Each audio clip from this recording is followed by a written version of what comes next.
أعوذ بالله من الشيطان الرجيم. بسم الله الرحمن الرحيم.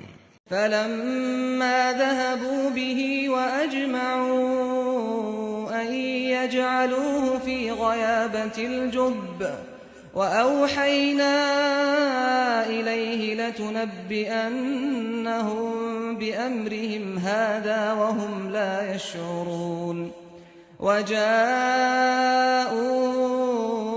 أباهم عشاء يبكون قالوا يا أبانا إنا ذهبنا نستبق وتركنا يوسف عند متاعنا فأكله الذئب وما أنت بمؤمن لنا ولو كنا صادقين وجاءوا على قميصه بدم كذب قال بل سولت لكم أنفسكم أمرا فصبر جميل والله المستعان على ما تصفون۔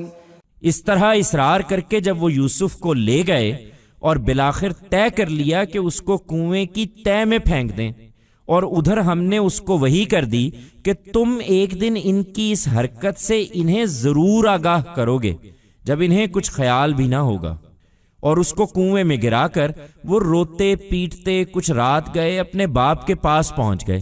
انہوں نے آ کر کہا، ابا جان ہم دوڑ کا مقابلہ کرنے میں لگ گئے تھے اور یوسف کو ہم نے اپنے سامان کے پاس چھوڑ دیا تھا کہ اتنے میں بھیڑیا آیا اور اس کو کھا گیا، مگر آپ تو ہماری بات کا یقین نہ کریں گے اگرچہ ہم بالکل سچے ہوں۔ وہ اس بات کو ثابت کرنے کے لیے یوسف کے قمیص پر جھوٹ موٹ کا خون بھی لگا کر لے آئے تھے۔ باپ نے کہا، نہیں بلکہ یہ تو تمہارے دل نے تمہارے لیے ایک بات گھڑ لی ہے، سو اب صبر جمیل کی توفیق ملے، اور جو کچھ تم بیان کر رہے ہو اس پر خدا ہی سہارا ہے۔ When they took away Joseph, by insisting in this manner and ultimately decided to throw him in the bottom of a well, and on the other hand we sent a revelation to him, one day you will inform them of this misdeed when they will not even know. And, after throwing him in the well, they came weeping to their father at nightfall.